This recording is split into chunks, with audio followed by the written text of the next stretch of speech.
Halo, apa kabar? Kali ini kita akan menyelami sebuah refleksi yang menyentuh dari Aris Heru Utomo tentang Ramadan. Ini tentang pelajaran-pelajaran sunyi yang mungkin sering banget kita lewatkan di tengah kesibukan sehari-hari.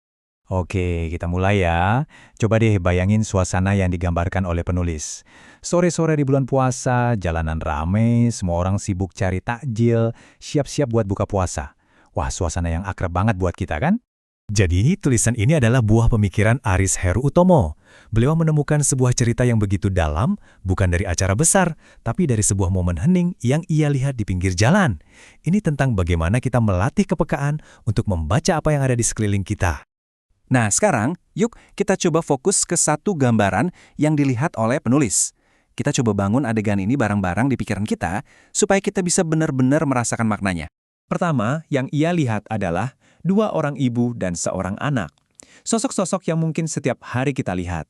Tapi, jujur aja, seringkali hanya jadi latar belakang pemandangan kota, tanpa pernah benar-benar kita perhatikan. Lalu, coba bayangkan latarnya. Mereka ini duduk di tepi jalan yang masih basah karena sisa hujan. Detail kecil ini langsung memberi nuansa yang, gimana ya, sedikit sendu, tapi di saat yang sama juga terasa tenang. Dan disinilah kontras yang paling menohok. Mereka bertiga duduk diam, sementara dunia di sekeliling mereka, mobil, motor, orang-orang, semuanya terus bergerak seolah nggak pernah berhenti. Ternyata, dari satu pengamatan yang sederhana ini, muncul sebuah pertanyaan yang jauh lebih besar tentang masyarakat kita. Pemandangan tadi bukan lagi sekedar pemandangan, tapi seolah menjadi sebuah cermin.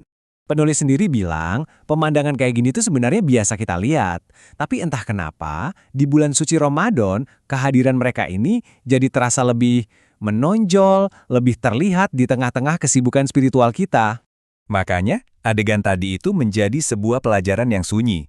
Sebuah pengingat tanpa suara tentang ketimpangan kesejahteraan yang ternyata masih nyata, yang hidup berdampingan dengan hiruk-pikuk perayaan kita. Oke, sekarang kita masuk lebih dalam lagi ke jantung refleksinya, yaitu pelajaran tentang kesabaran dan keyakinan. Di sini, kita melihat ada dua dunia yang seolah-olah bergerak dengan kecepatan yang sangat berbeda. Nah, ini yang menarik banget. Di satu sisi, ada dunia yang terus berlari kencang, mengejar rezeki. Tapi di sisi lain, ada sebagian dari kita yang justru sedang belajar sebuah seni yang luar biasa, yaitu seni menunggu. Tapi penting banget nih untuk kita pahami, menunggu di sini tuh bukan berarti pasif, bukan berarti menyerah pada keadaan loh ya. Justru sebaliknya, ini adalah sebuah tindakan iman, sebuah kepasrahan pada rencana Tuhan, sebuah kesabaran yang aktif dan penuh dengan keyakinan. Terus apa dong pelajaran yang bisa kita ambil dari semua ini? Penulis menutup tulisannya dengan sebuah pemikiran tentang kenapa sosok-sosok hening ini dihadirkan dalam hidup kita yang serba cepat. Mereka itu sebenarnya adalah pengingat buat kita semua. Pengingat bahwa nilai sebuah kehidupan itu nggak cuma diukur dari seberapa cepat kita berlari atau seberapa banyak yang kita raih. Kadang-kadang, bagian terpenting dari hidup itu, ya, tentang sabar. Sabar menanti rezeki datang dan percaya bahwa takdir Tuhan sedang bekerja. Sebuah pelajaran yang kedengarannya sederhana, tapi seringkali jadi hal yang paling sulit untuk kita jalani. Dan sebagai penutup, refleksi ini seolah-olah melempar pertanyaan kembali kepada kita.